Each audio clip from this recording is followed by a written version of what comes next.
you, it's available. It's just it's all been allocated. Yeah, right. We have to think you can still find it. It's just we don't have anymore. Sold out means we don't have anymore. We've sold everything to the distributor, and then the distributor now is pushing. That means you've gotten your check and you've been paid.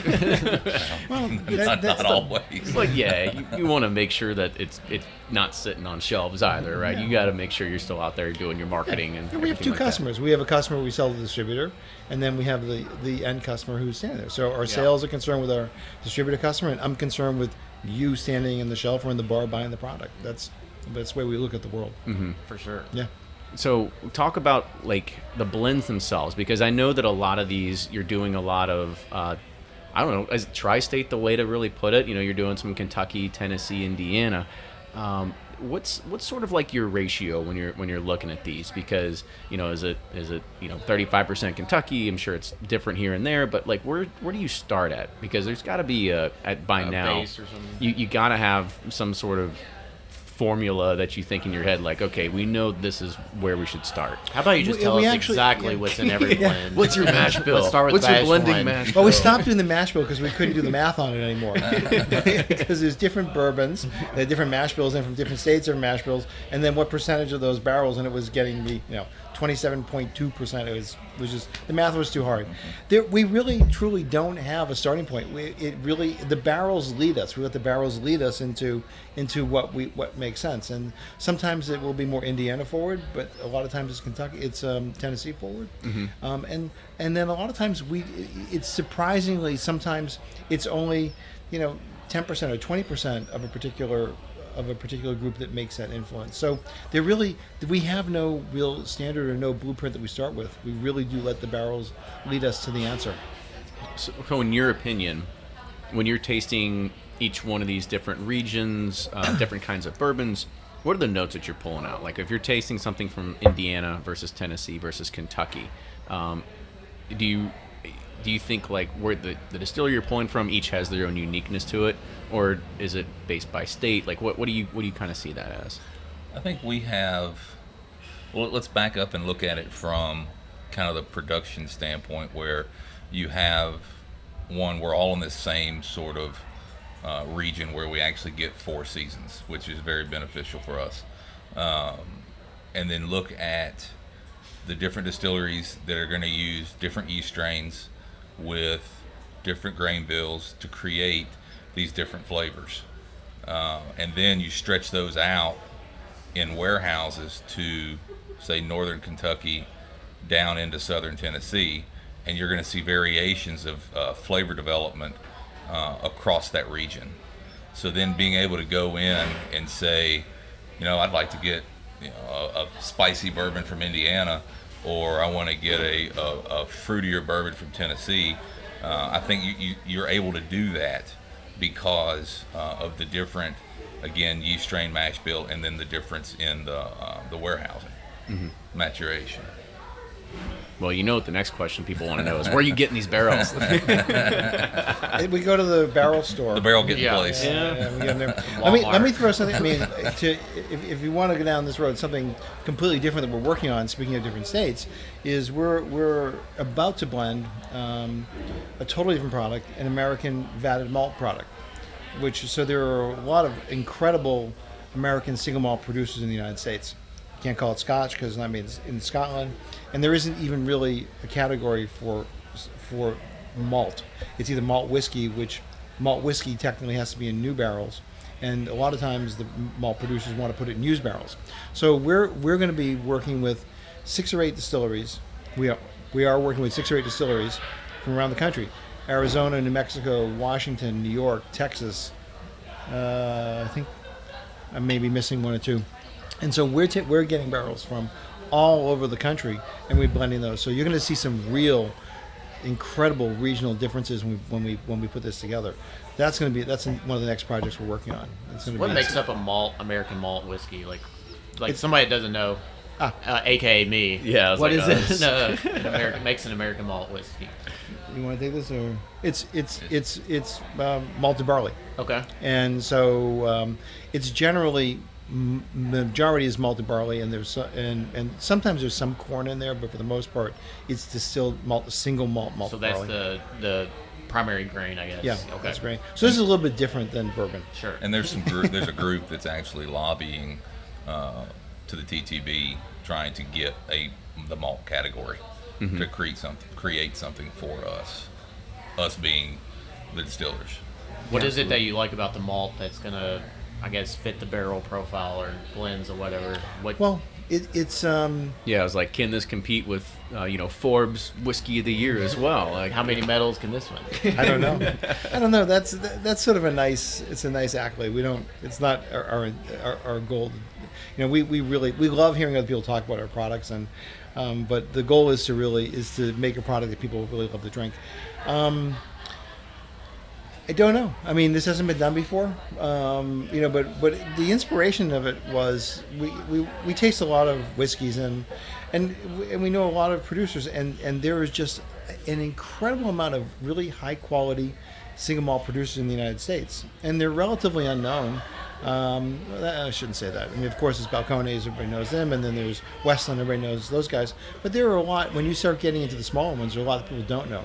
So we really wanted to bring that. We wanted to bring that out, and and take our cut at it, which is to take some of these great products. I mean, the world is our ingredients, the world is our pantry, and take them and blend them together into something even greater than the parts. We hope. We'll see. I was about to say, you keep going down this path, and we were, we'll talk about Dovetail here in a second, because you were talking about all the TTB different categories. Like, it seems like you're trying to make their job harder by making them just create new categories just for you, like blending everything from here and there. We're trying to make the job easier if they just go along. Well, the difference, the vatted malt and the malt whiskey is sort of a different problem, because there just isn't a category for what they want to produce, which is a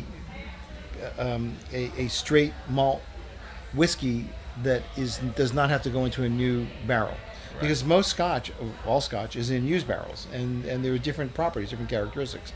And we're doing, with this vatted project, we're doing a combination of whiskey that went into new barrels and whiskey went into used barrels, previously used barrels. But that aside, the whiskey category then the blended whiskey category is sort of a really unusual one, because traditionally a blended whiskey can have 20% grain neutral spirit in it. Mm-hmm. So it's a category that's just that it was really looked down on, a blended whiskey category. Our whiskeys, every one of our whiskeys, is 100% whiskey. So with Dovetail, you're not doing Seagram 7 and 7. No, we're not putting grain neutral spirits and whiskey together. And coloring and all that stuff. No food coloring. There's no coloring. I mean, we do nothing. If not, you do really awesome food coloring. It's one of the, speaking of blended, I went to a estate sale the other day and got a bottle of, it's called Golden Wedding.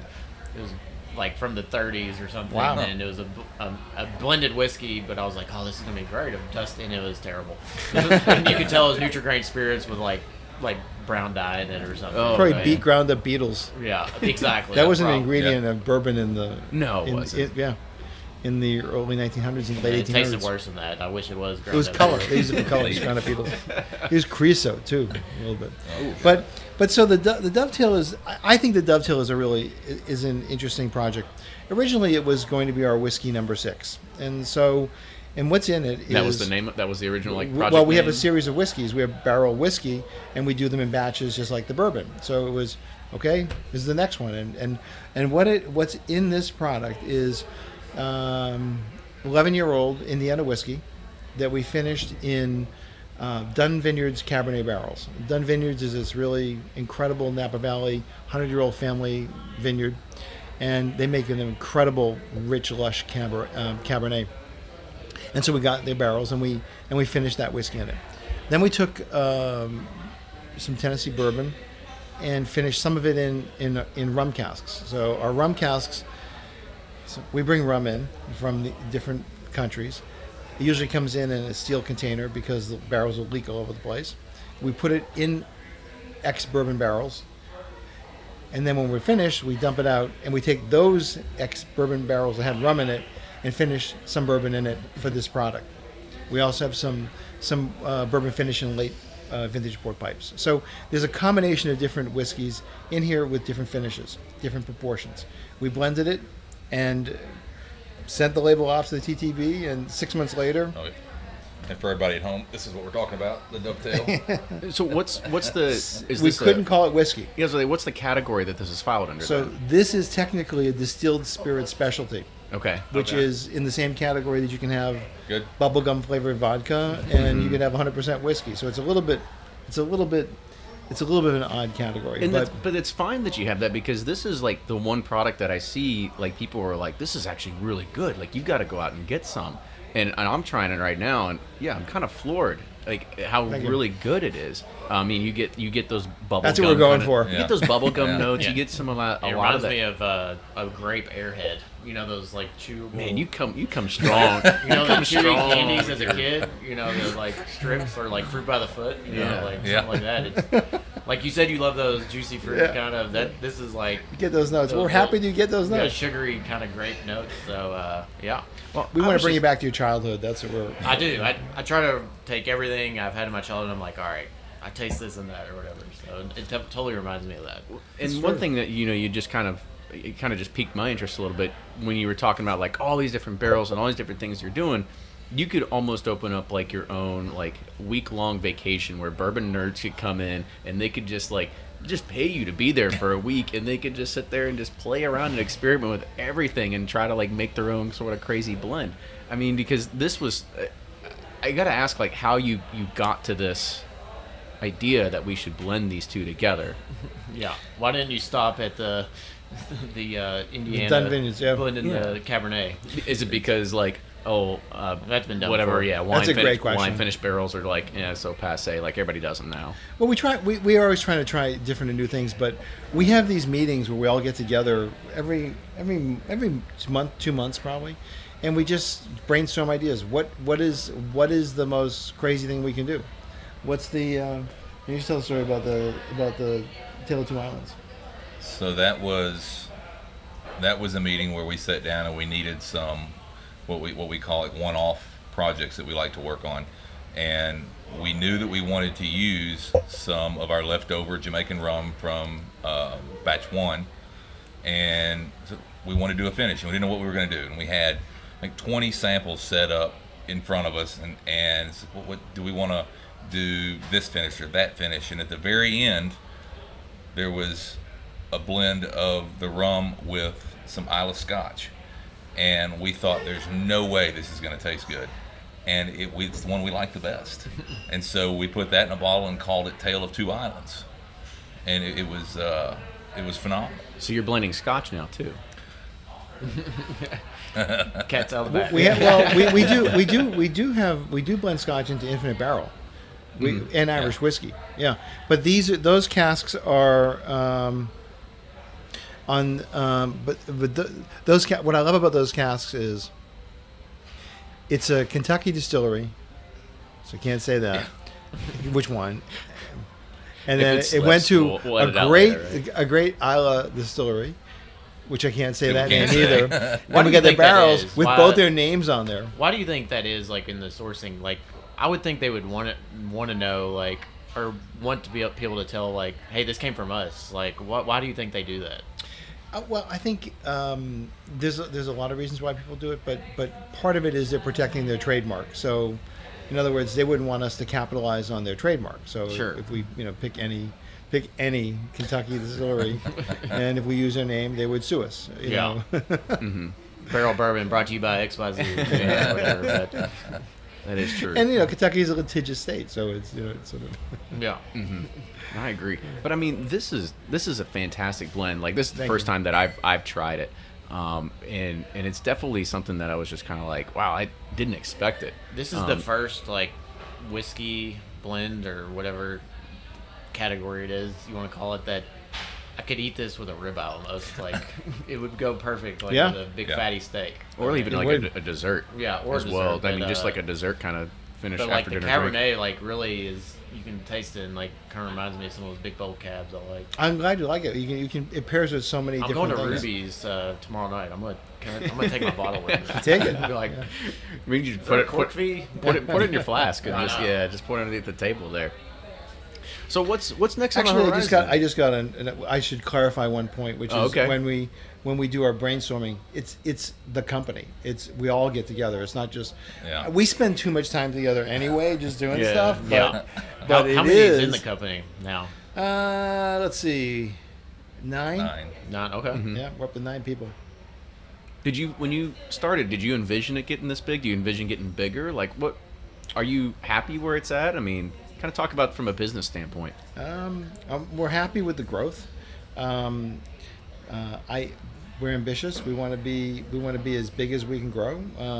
We're very happy with the controlled growth we've been having. We've been doubling every year, and we're on track. We're absolutely on track to where we want to be. How tough is it to, like, I think you said you're like 100% up from last year. What are some of the challenges that you faced, like, I guess going from, experiencing that much growth? Because, like, for me, 20% growth is like chaos in my business. I couldn't imagine doing like 100% growth. So talk about some of the challenges or hurdles that you face doing that. Well, we've been planning from a business perspective. We've been really planning on this. Wait a minute, we have 10 people in the company. I just got a correction. Somebody just got hired. Yeah, somebody just. We had to phone a friend. And I got the list. There's 10, not 9. That or somebody's getting fired after us. Yeah. What you don't know is there's going to be 9 tomorrow. If I keep getting texts like that. That's funny. It's just in. Someone got hired at Barrell. But to answer your question, we spend a lot of time planning. We plan our releases. We plan our production schedule. We account for growth within that, and so a lot of it is logistics planning, getting the barrels to the right place at the right time, getting the bottles, the corks, all that stuff, making sure that everything is lined up and correct, and we plan for our goals, which we've been pretty close. We've been hitting our goals and exceeding our goals, so we're already anticipating that growth. So we factor that into everything that we do. Are distributors or anybody, because it sounds like you're killing it getting distributors anybody? Well, no, I'm sorry. I'm like already asking the question in my head before I even get to it. I tend to do that now a lot. But I was about to say, you've been selling through your batches very, very quickly, and are distributors sitting there knocking on your door like, Joe, we're ready for the next one. Like, hurry up. When's it coming? Yeah, when's it coming? That's such a complicated business. It's incredible because, well, first of all, distributor is sort of a generic term. We've put together a network of distributors across the country. Mm-hmm. We're with a couple that were in more than one state, but for the most part, we've been very careful about who we align with because they have to be the right size. We don't want them to be too big so we get lost. We don't want them to be too small because they won't have the capital to buy the products that we need. So it's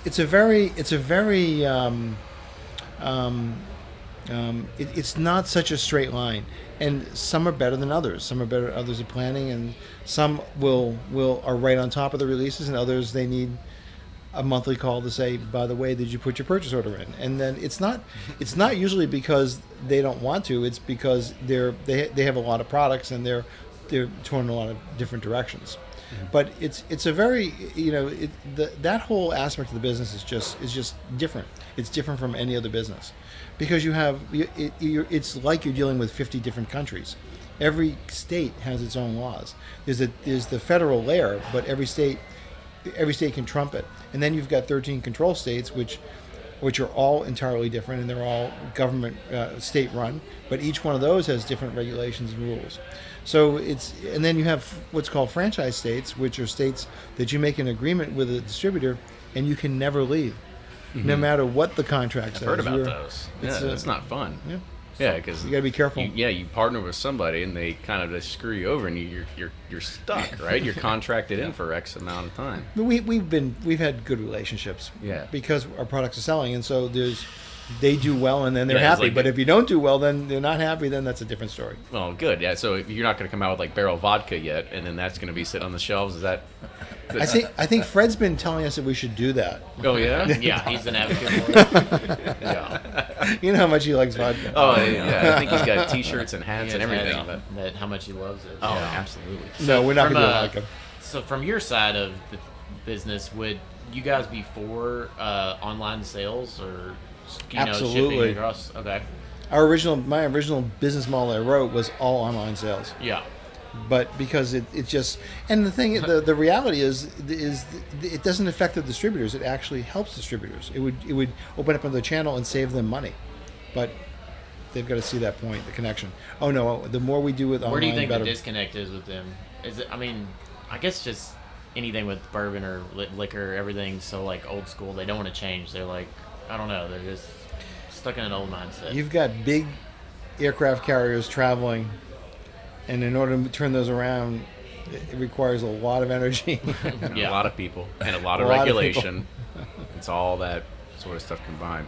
You know, because I think we've talked about it on the podcast before. We've had it on the roundtables to kind of like figure out like what's the discussion of, you know, why can't we open this up? Like, when is Amazon finally going to start delivering to your door, and Prime next day, you know, dovetail next to you?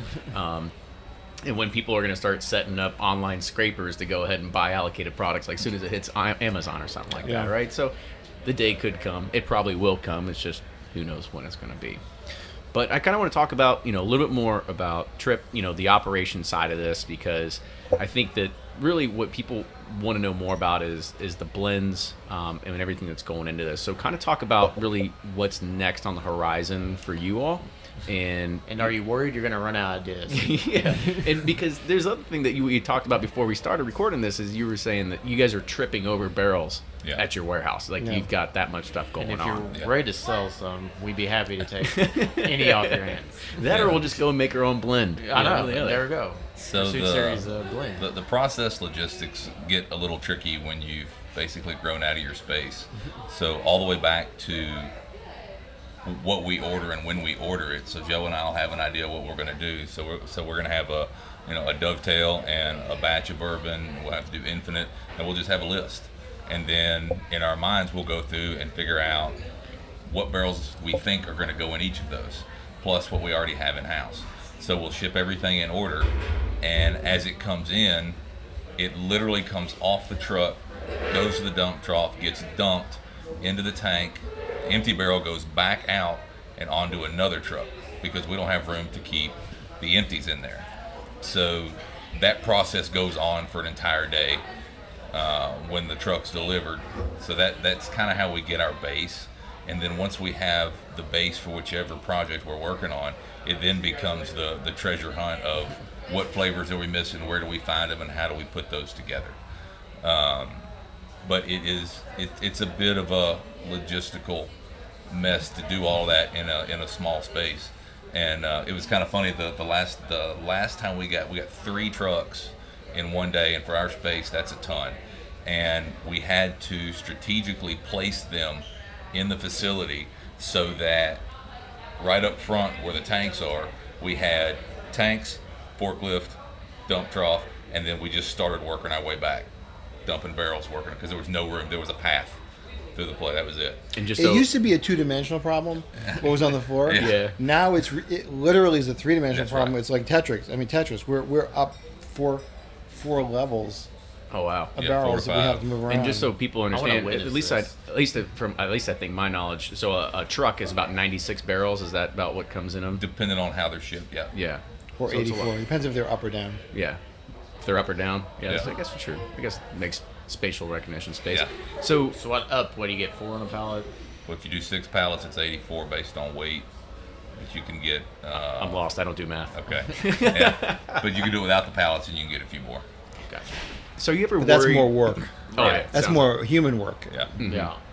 Are you ever worried when Joe or anybody else on the team, because we've now clarified that there's 10 people on the Right. team, Maybe 11 by now. Or 9. when like an idea comes up and you're like, oh god, here we go, another label, and like you have to continue these product expansion lines because you're still doing your barrel batch bourbons. You've got your infinite. You've got your rum. I mean, you've got all kinds of. You've got your New Year's Eve bottle. Yeah. So kind of talk about like when is that gonna end? Because you know it's or like a scale up thing that you're or like a scale out thing versus like trying to scale up. That's kind of hard to be able to do. I would say that first off, we love to innovate. We love to do things that have not been done. We like to be creative.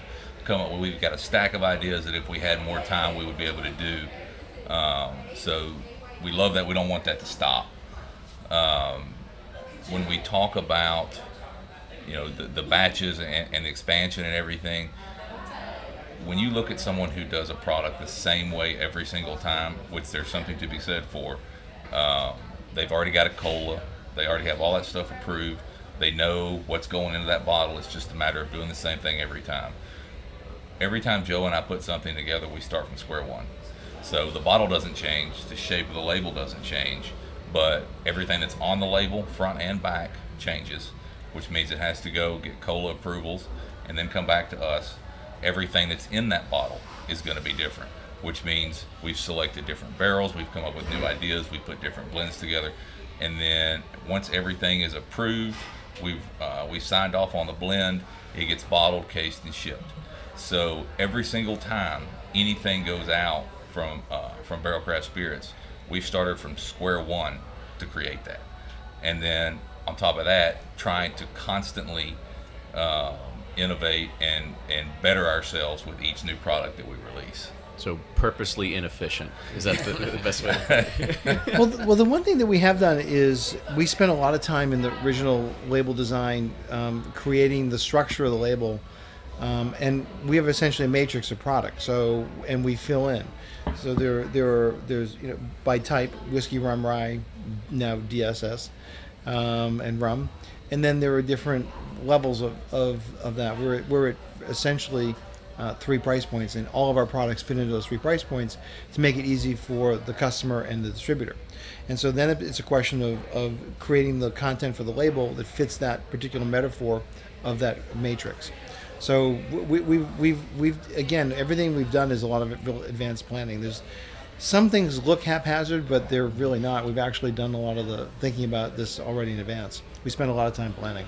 So with all these like line extensions and other things you're doing, are you looking at ever phasing anything off? Because it's a lot to keep up with everything and to continue blending, Great question. 6, 7 different sort of releases. Yeah, I think it is a great question, and I think the public, you guys will decide some of that. We love doing everything that we're doing right now. Basically, but until something stops selling. If you decide or the public decide that all of a sudden they don't like something, then we're probably not going to do that again.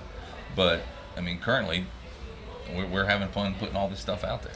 The other thing too is if we don't like, we have not done rum 2 yet because we haven't found the rum that we've done a Tale of Two Islands, which is a limited release, but rum 2 isn't out because we haven't found, and we've looked at 100 different rums. We haven't found the right ones that we're looking at.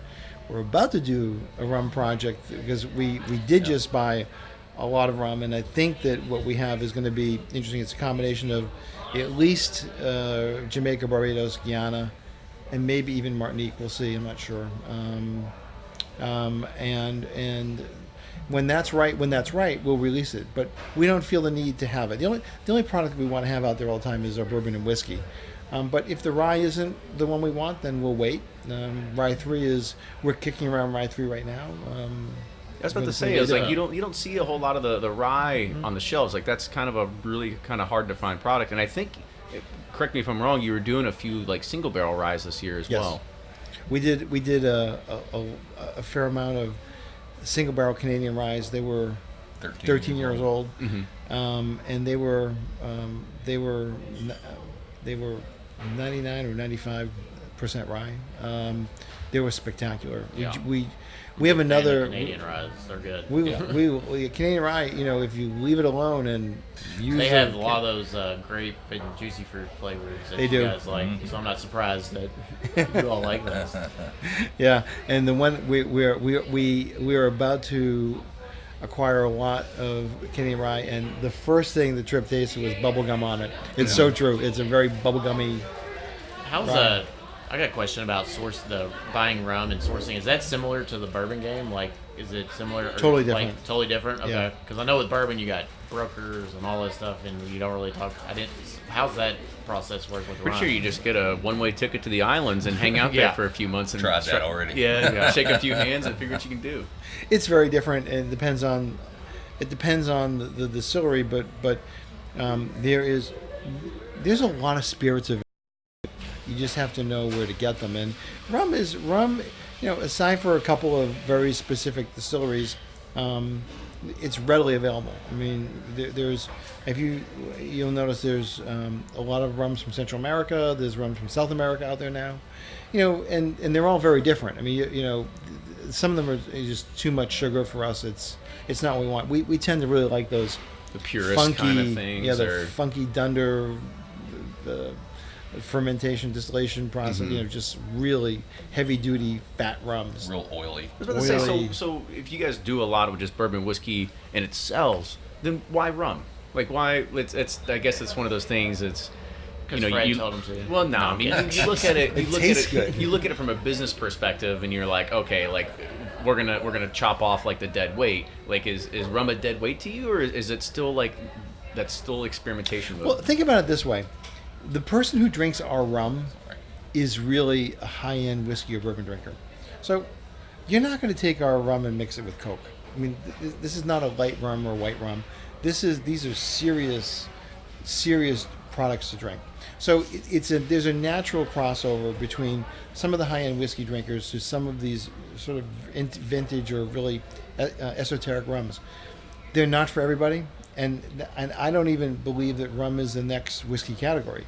I think that that the people who drink the rums that we will bottle are a subset of the people who drink the whiskeys. They're not necessarily hardcore rum drinkers, although the people who like rum do drink our rum, but it's not the general population. So we do it because our customer likes it, and we like it. And our promise is we only put in the bottle stuff that we like. Well, you said rum's not the next category. So. What do you think is the next category? I think American whiskey's got a lot of room to go. I think we're in the sixth. My opinion, completely, we're in the sixth inning of bourbon. We got a way to go with that, but American whiskey there's a long runway on that. Mm-hmm. I think people are going to discover it the way they discovered bourbon, and that sort of fits our model. We look at people want to know what's new and what's different, and what's exciting. We're always doing something new and different, and exciting, and I think that if you look at that, that's what people like, and we're going to just keep doing that. I'll toss one at you because I know that a lot. Well, no, man. Where do you buy your whiskey from? No, we won't go there. I know I'm not going to get that one out of you unless I chokehold you on the floor here. Yeah. Actually, we already know. We won't say. So a lot of people look at Armagnac as a kind of a good substitute for whiskey because it doesn't have the same kind of flavor profile, but you do get some like very dark and condensed sort of flavors and floral and fruity notes. Have you guys even thought about looking at Armagnac as a possible source? Okay. The nuanced flavor, yes. The short answer is yes. Yep. We don't know what we're going to do yet. Dovetail 3. It's on Dovetail there. 3. Dovetail 3.5. Actually, we just finished. We just finished 3. 4.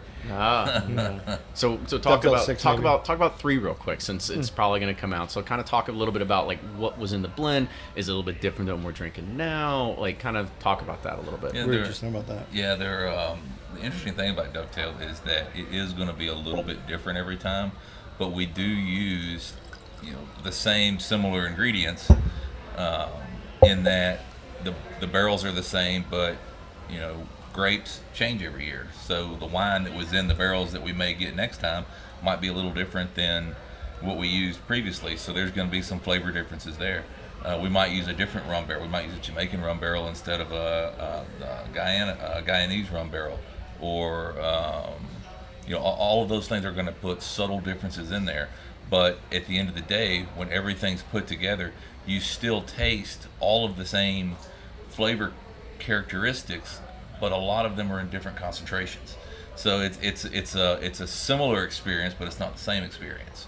And I think being able to put all of those compounds in there, in those different concentrations, and let them vary a little bit as you go along, it's kind of fun to do. So another thing that you kind of just piqued my interest a little bit too, I saw something from another friend of the show, Wade Woodard, today, and we were talking about finishing. Well, it was more or less around like finishing versus aging. So you're talking about putting something into the barrel, and now do you all look at what you're doing as finishing, like it's just in there for a short period of time, kind of marry some flavors, or are you like really aging something in there? No, I mean everything we use is aged. Yes, the both. I mean, we put it in there for some maturation, but mainly it's a finishing. Yeah. Mm-hmm. And so we have some whiskeys that, I mean, we have some things we've been finishing for 2 That's years. true. I mean, you'd have to classify That would be as aged. maturation. I would Yeah. consider 2 years aged. Yeah. You know, the funny thing is, you know, I would think. I think 6 months 30 would be minutes aged. is finished. Yeah. 2 Well- years is probably aged. well, yeah. the rum finishing we do, it can be as short as 2 weeks. I mean, it depends on the particular finishing agent. And for us, one of the things that we've really been careful about is we don't want the finish to overpower anything. In fact, we don't even really want you to taste the finish. We want the finish to enhance the whiskey and make that greater than the either parts. So you'll pick out some of the notes and you may pick up run characteristics, but for the most part, what you're really tasting is something that has been created from the different finishes in the different whiskeys. So it's a totally different new flavor experience altogether. Yeah. So, Joe, I want you to taste it and go, wow, what's that? And What then is go it? back and taste it again, and then try to figure out what it is. And then buy another bottle. Yeah, exactly. And we don't want you to take a sip of it and go, oh wow, that tastes like a big bold cab. Yeah. You know, we want you to Well, to shit, really I said that experience about it. Dovetail. I know that's why I said it. No. No, but we actually that's probably an exception because that cab is such an exceptional product Right. that it just brings out some beautiful nuance. Some people about finishes, I guess they have a concern that how much product is left in the barrels when your product goes into it. Can you talk about that when you get these barrels? Like, are they completely bone dry? Or they have some in them? They're not, you know. They're just wet. We don't. I mean, we're not. That is most a of the time you really want good them question. wet, though. You Yeah. want them wet Yeah. usually. Yeah, You know, it's- you want to be wet, but you don't want them to be sloshing around with 3 gallons of product. Right. And that is an issue with certain finishes on products where people are buying barrels that have, you know, a couple 10 gallons left in This there. is another That's a gallon of whole port in different. there, That's a whole yeah. different experience. Now we play it straight down the middle. It's, you know, if we have to wet a barrel, we'll put a little bit in to wet it, but for the most part, it's the way we buy the barrels. So, You know, we've reused the Dunn Vineyards now three times, oh wow, and we're going to get more barrels from them. But you know, it really held up. getting your mileage out of them then. We are. Yeah. So I guess one of the questions where we start kind of wrapping this up a little bit, kind of talk about really like what gets you going, because we've talked about the barrel finishes. We've got, actually we didn't really touch on the Infinite stuff that too much, but you talk about Dovetail. We got Infinite, and then you've got your straight bourbon whiskey line. Really, like, when at the end of the day, like what keeps the engine going for you all, like in regards of like just the passion behind it? You know, is it the finishing side, or is it the straight bourbon whiskey side, the blending? You know, I think it's all about. And a cop-out answer is saying both. No, I'll do that. It's all about being creative, innovating. You know, we do things differently all the time. We don't do the same thing day in and day out. Coming up with new ideas, trying to constantly better ourselves. I mean, all of those things go into it. There's not a single day we go to work and do the exact same thing we did the day before. We don't want to make anybody feel bad, but we have the best job in the world. I mean, every day is a great day. Every day is a new experience. It's no we 2 days suck. are the same. I don't know. I mean, We get to sit here with these guys and drink their whiskey. I Like, know. it's a pretty good day I for know. us. it is a great. Well, it the is days great. we get to be with you are our best days. Yeah, I like Living that. our best life. We didn't even get to bourbon 18. Let's but do you it. should taste it. Let's do it real quick. I Yeah, mean, just taste it real quick. yeah. See what you think. I think I drink mine already. Oh. I already drank Did you mine. like Yeah, it? We've got Oh my more. gosh. Yeah. Like, yeah. What you talk Go about? around again. Yeah, might as well. I mean, we're here. Did you Yeah. get those? Did you get those really subtle top notes? The fruity. No, I do. Fruity things. It's crazy. It reminds me of. Oh right, we said that. No. I did, but I was talking about the Dovetail, but even on this, it reminds me. There's some of the weeded mash bills have those fruity, juicy fruit notes, and I'm like, but I know there's not much weeded bourbon on the source market, so I'm like, what's in there? You know, I'm trying to figure out what's in there because There's no. We have yet to. We have not worked with the weeded bourbon yet. We've looked at a few, but it just no. There's no weed in this at all. Okay. Because the like It's really good. Like dark cherry still. and yeah. A lot of those good toffee notes and stuff like that too. It's another home run, guys. Like I said, I love 17. 18's right there with it. Thank you. I think I like 18. So this one, yeah, 18. 18 holds a special place for us, and it did. I mean, Wait, the recognition. Hold on. More than 11? More than 11? Because 11's kind of like what really puts you on the pedestal there. You're kind of like Rocky at that point. You know, you're sitting at the top of the stairs jumping up and down. The answer is whatever the new one is my favorite. Yeah. And it's not because of any other reason than it really is. I mean, we like the thing that we're doing now. But this is just... This one got great recognition. It won Best Small Batch. This one's like... I call them guzzlers. Like you just sit here and like they're dangerously delicious. Like you wake up and the bottle's empty. Yeah, like it doesn't. Like it's just such good, easy drinking. Like it's really good. Like I don't know. Somebody just asked me, did you say weed or weeded? Weed. I taste the CBD oil in there. Yeah. Actually, it was my youngest daughter who asked that question. Oh, whoops! No, I don't know what weed is then. Yeah, well, I mean, Charbet I think might be the closest one to even tasting like that, but well, but nobody's going to be like Charbet and distilling with hops anytime soon. And speaking of distilling, that was the other thing. I think last time we had talked, you guys are in a location, but are you still? I mean, I know the main game is sourcing. Like, is there still distillation in the future, or is that starting? Like, what's the plan there? Yeah. Got to get rid of all those barrels. Yeah. Well, and that's part of the problem. As fast as we're growing, it becomes a little bit of a struggle to keep putting these products together. And on top of that, space becomes a factor. So while everything that we talked about in the past, building the distillery and focusing on different nuances in the yeast fermentation and distillation methodology, we're still planning to move in that direction. We just have to figure out how we're going to do all of that. Again, we're looking at different spaces now. Moving on, bigger and better, huh? Yeah, Because I think now you guys. I think last time we talked, because Joe, you and I, we come from a tech background. You guys are in like an underground bunker that used to be a data storage facility or something like that. It's a Cricket wireless facility. Yeah. Our server room is our bottling room, we have the most temperature and humidity controlled bottling room in the state, in the country. Yeah. So we have happy workers. Happy workers. Yeah. Does it bum you out, like, because you're the distiller, that do you want to make your own juice, or are you absolutely, or are you like, yeah, I'm totally content with the blending side. That was more my forte in the business, is really fermentation, distillation, yeast fermentation, distillation.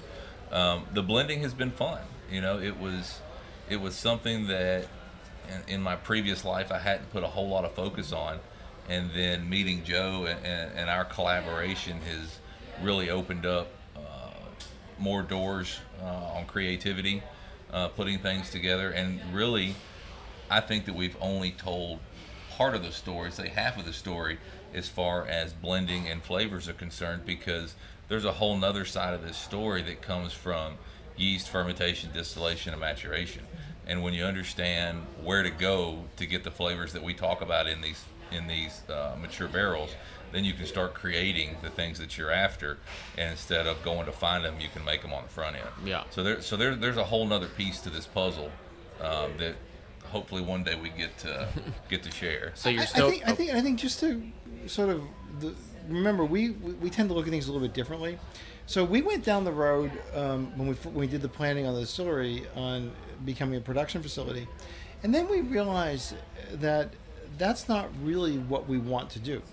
We don't necessarily want to build the factory to make that product. And all along, that product we were going to distill would be an ingredient in our product mix. It was never the idea to let it replace everything we're doing. We're going to continue to source. Yeah. So that was again, we planned everything. That was more than a year of planning. And then we had this realization where it's like, that's not the way we want to do it. So now we've been in this other planning phase of how we're going to do it differently than being a production facility. And I don't really want to say more than that right now, but and I don't mean to be elusive about it, but we are thinking about and planning a different way of approaching distillation in the way that it fits into our product mix. It's more in keeping with what we do. Well, that sounds like next year. We're going to save that for episode 350. Yeah, it's like, we'll say that chapter 3 right there. That's what we're going to save it as. That's awesome. We'll have our own recording studio by then. That's the goal. This is pretty nice right now. Yeah, see, we don't get couches like this at my house when we're sitting here recording. Not at all. It's fantastic. No barking dogs. Oh yeah, we were able to go live at least, and we had some some servers, and so we're going in the background, but that's okay. It's what you expect. We're down here at a restaurant, Down One Bourbon Bar. So thank you for them for hosting us once again. And as we start closing out, May 14th. Whiskey Wars, World of War Whiskeys. I don't even remember what it was called anymore. But you can go to Down One Bourbon Bar's Facebook page. You can learn more about it. Kentucky versus the world, and it's gonna be a great event. 3-course meal, all that sort of good stuff. So it's gonna be hard for the barrel bourbon guys. Who are you gonna cheer for? Because you have so many, and that's about USA versus the world. That's right, USA. That kind of reminds me of like. The sport competitions. That's like even like Ryder Cup, right? Yep. USA versus the world is like, how flamboyant can you be? Like, oh yeah, it's just one country versus the world. It makes it seem like we're very boastful, but that's just me. I don't know. That's Americans. That's us, I guess. Yeah. But Joe and Tripp, I want to say thank you so much again for joining us today. Give you another opportunity just to say where people can learn more about your products, where they can sign up for your newsletter, because I know that I get your newsletter every month. It's always fantastic to read, how much you guys are killing it too. So go ahead and tell people, where they can learn more. Barrelbourbon.com, 2 R's, 2 L's. Barrell Craft Spirits, or any misspelling of those 2 words will get you to our website. That's where you can find out or lift everything your spirits. Isn't that your tagline or something? Yeah, that's our tagline, but I'm wondering if we have that URL, but we have about 100, so I don't know. Yeah. And again, thanks to everybody who supports the brand. You're the reason we get to keep doing it. I'll say it every time. Oh, for sure. Absolutely. Yeah. Well, when you put out good stuff, it's easy to support it. So it really is. And again, thank you guys for coming on. Batch 18, if it's out there, find it, buy it. It's terrific. And you can find Dovetail. I mean, Dovetail's crazy good. That's crazy. Thank you. Like I said, it's just a truly unique kind of. You can't even call it whiskey. What do I have to call it? It's whiskey finished in Dun Vineyards Cabernet barrels, rum, and late vintage port cask. That's the name. Yeah, that's a long one. I'm not gonna put that one on Just a say business Dovetail. card, but Yeah. Just say Dovetail. That'll work. Yeah, Dovetail. It's just booze. No, I'm kidding. But it's really good booze. So again, thank you all for coming on here and doing this. This was a pleasure. And thank you everybody that tuned in live and got a chance to kind of hear these guys up close and personal. I saw my phone was going off, so I know there were some comments going on. Sorry I couldn't get to any of the questions, but make sure you follow Bourbon Pursuit on Facebook, Twitter, and Instagram. Also follow these guys because they're on all those social media channels as well at Barrell Bourbon. And Ryan, go ahead and close us out. My phone was going off too, but people were yelling at me about stuff. That sounds like my phone. It wasn't exciting. But no, thanks to Down One for hosting us. This is a great venue, great spot. Love these couches. Hopefully we'll keep to continue to get to use them. And Tripp and Joe, thanks as always. You're my favorite guest because you're always bringing booze, now dog toys. I'm excited to see what's next. And we'll see you guys next time. Sounds great. Thank you very much. Cheers, everyone. Sure. And you were worried about what we're going to talk about. I knew we had a lot to talk about. I was waiting for somebody to come out and go, and we're clear. Yeah. Cut. Bring the thing out. I didn't work enough of my family members in that work for us. That's what I was getting texts about. Oh, really? Yeah. But yeah, I guess one of them's getting fired tomorrow, so that works out well. That's really funny. I'm really glad you guys like the Dovetail. It's truly unique. Yeah, I was going to say, pour me another because I'm gonna. I'm not just dude. It's different, It really is. It's all about the experience of tasting what's in the bottle. It's not like we are trying to compete with a bourbon or anything else. It's just, it is, as much as I hate it, it is what it is. Mm-hmm. As I hate to say that. I can hear it, but not see it. What now? We're still on. Oh, good. Oh, okay. Hi, everybody. Well, Hey, and loved hi, it. Joe's